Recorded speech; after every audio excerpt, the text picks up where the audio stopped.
I done beat a lot of stuff. No matter what they try to take away from me, I beat it. I beat it. Boom! Right. And I'm still trying to, push forward. When people say legacy, I feel like you gotta picture where I came from. I already done enough.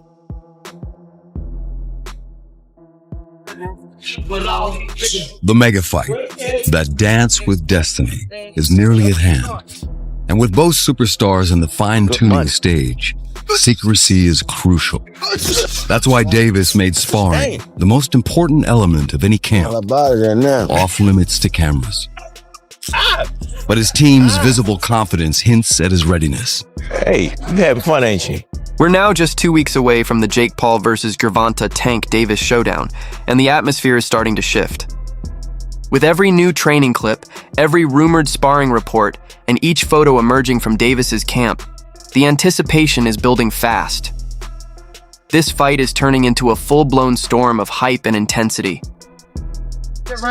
Many years ago, legendary champion Marvin Hagler remarked that it's hard to get up and do road work at 5 a.m. when you're sleeping in silk pajamas. In other words, when you're hungry, when you're chasing something, the grind comes naturally. But once you're comfortable, that fire can fade.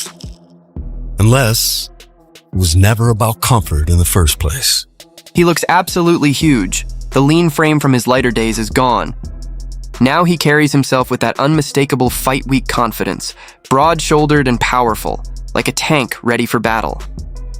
His chest is full, his arms thick, and he moves with the kind of presence that says he's been trading shots with heavy hitters, not just boxers. You can almost feel the force behind his punches, even through the screen. You gotta have confidence. The crowd, the hype. I don't know what type of person Frank are. I could tell body language. And I would see it. I would see it if he's nervous or anything like that inside the ring.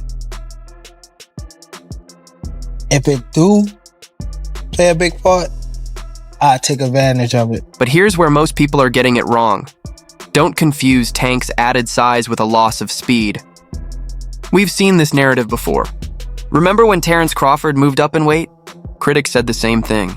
He'd be too small, he'd slow down, he couldn't handle Canelo's power. Then he stepped into the ring looking stronger, sharper, and completely dominated, proving he belonged at that level. That's the same playbook Tank seems to be running now.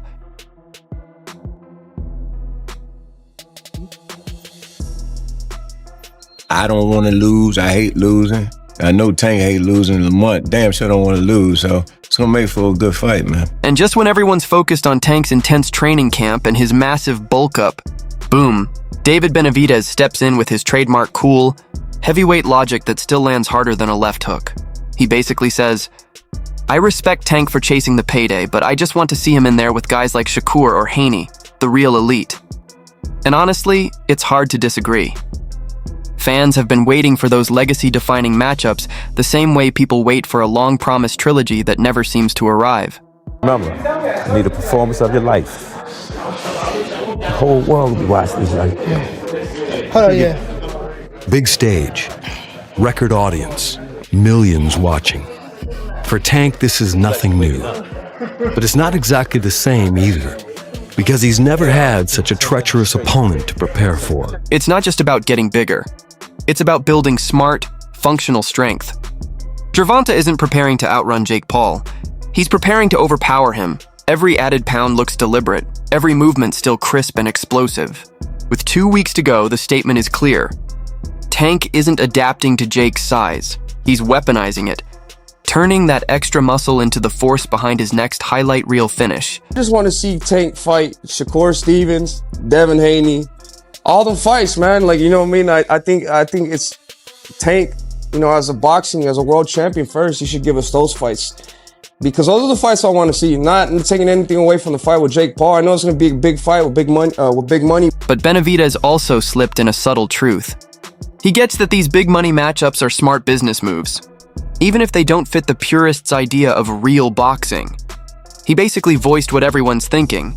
This fight isn't about who's the slicker technician. It's about raw danger and size colliding in real time. That's what makes it so electrifying. You've got one of the most explosive punchers since Tyson stepping into what looks like a spectacle, one that could turn brutal fast. And people are still upset he's pocketing $40 million? Come on, be honest. If you could earn that before breakfast, you'd grab the pen and sign too. You know what, as a fight fan, I don't like the fight.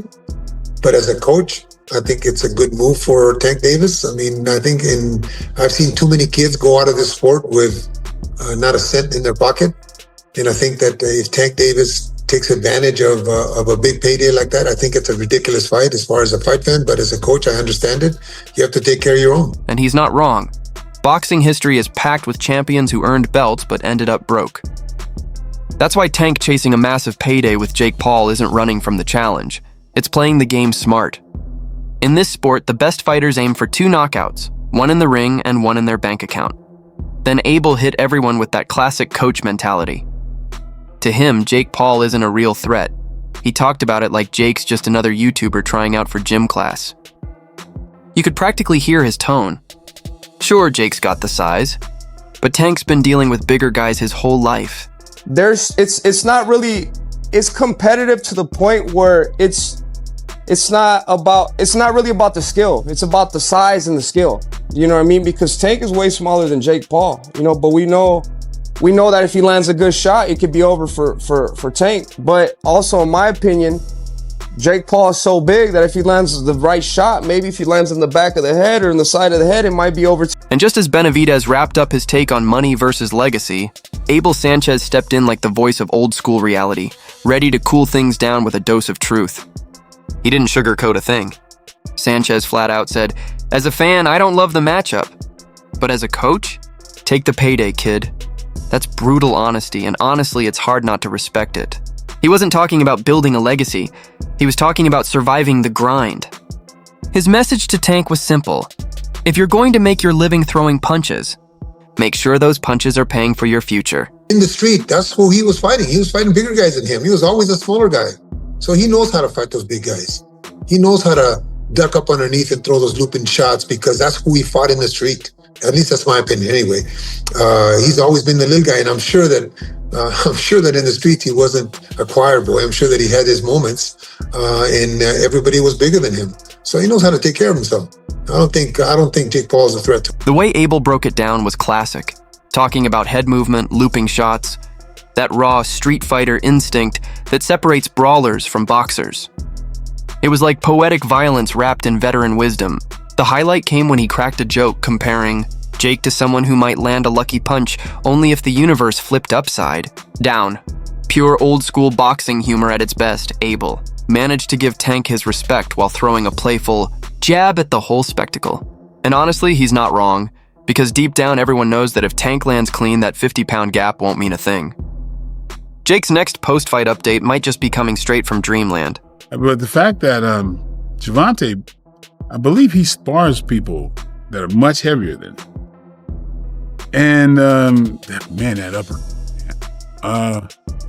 Who do you got? I would have to bet on Gervonta because for all the little things, all that, and the fact that he's not old. Yeah. I think he makes up for the weight situation.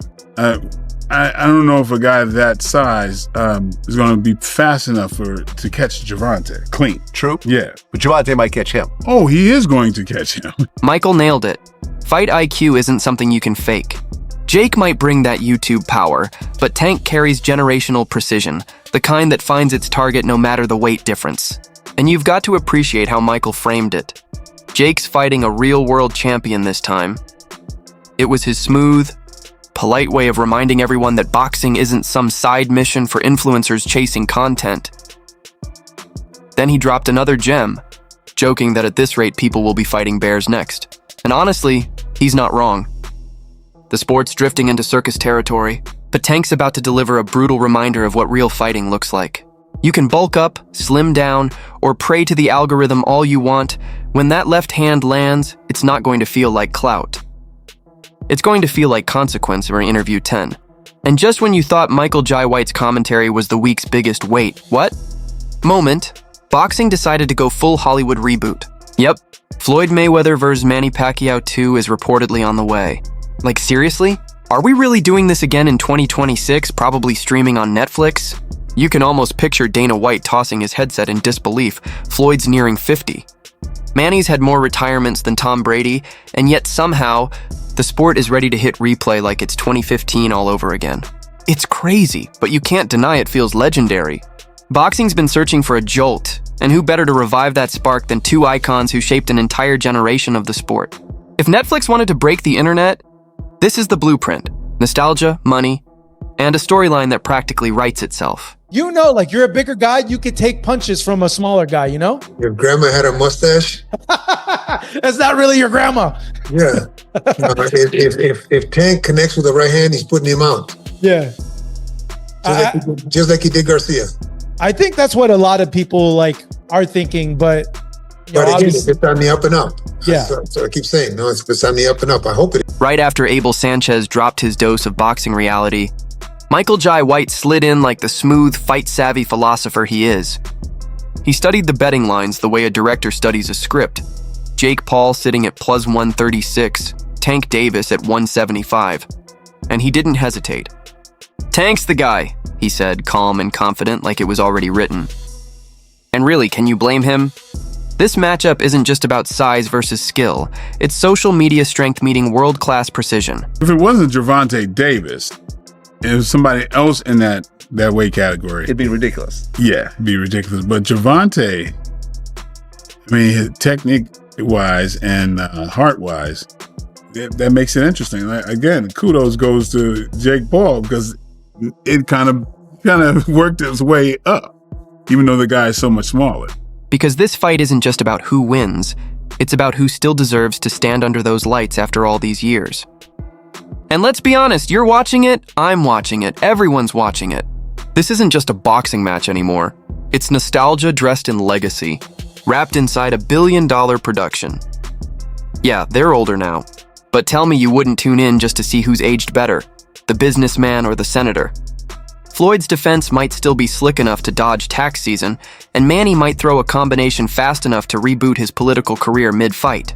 At this point, he might even swing harder just to get the Wi-Fi password, but underneath all the jokes and the memes, there's something kind of poetic about it. Two legends too proud to fade quietly, stepping into the spotlight one last time. It's the unexpected final chapter no one asked for, but everyone secretly hoped to see. And if that doesn't give you chills, you might just be watching the wrong sport. The announcement, apparently in talks, in serious talks, sometime in 2026 on Netflix, Mayweather Pacquiao 2. And what Cobb said there, I agree with a lot of it. Number one, I agree that this, regardless of the skill level, regardless of the time out of the ring, regardless of all of that, this would still be a very sought after. So here we are, 2 weeks out, and this fight feels less like a boxing match and more like a cultural earthquake waiting to shake the sport.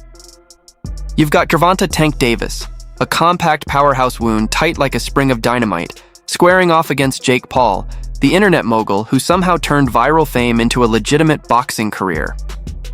Two worlds that never should have crossed. Yet somehow this matchup makes perfect sense. Every soundbite, every leaked sparring clip, every behind-the-scenes photo is pure fuel for the hype machine.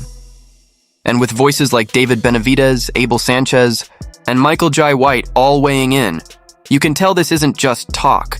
It's a moment that's carving its place in boxing history. Whether you're cheering for the pure fighter or the modern brand, the old school or the algorithm, this is one of those rare times when the sport feels alive again. 46-year-old Manny came out of retirement after 3 years and went toe-to-toe and arguably beat Mario Barrios. Let's be honest. That's probably more of an indictment on the sport than this fight would ever be, but you're still going to get that feel of like, oh man, here come the novelty act fights. All right, this is what we're doing. I don't necessarily feel that way. You're going to get that feel with a lot of the hardcore boxing fans, but just like a Mike Tyson, Jake Paul, just like a Gervonta Tank Davis, Jake Paul, just like a Floyd Mayweather, Logan Paul, you're going to get more of an attention outside of your hardcore fan base from casual audiences to watch a fight like this.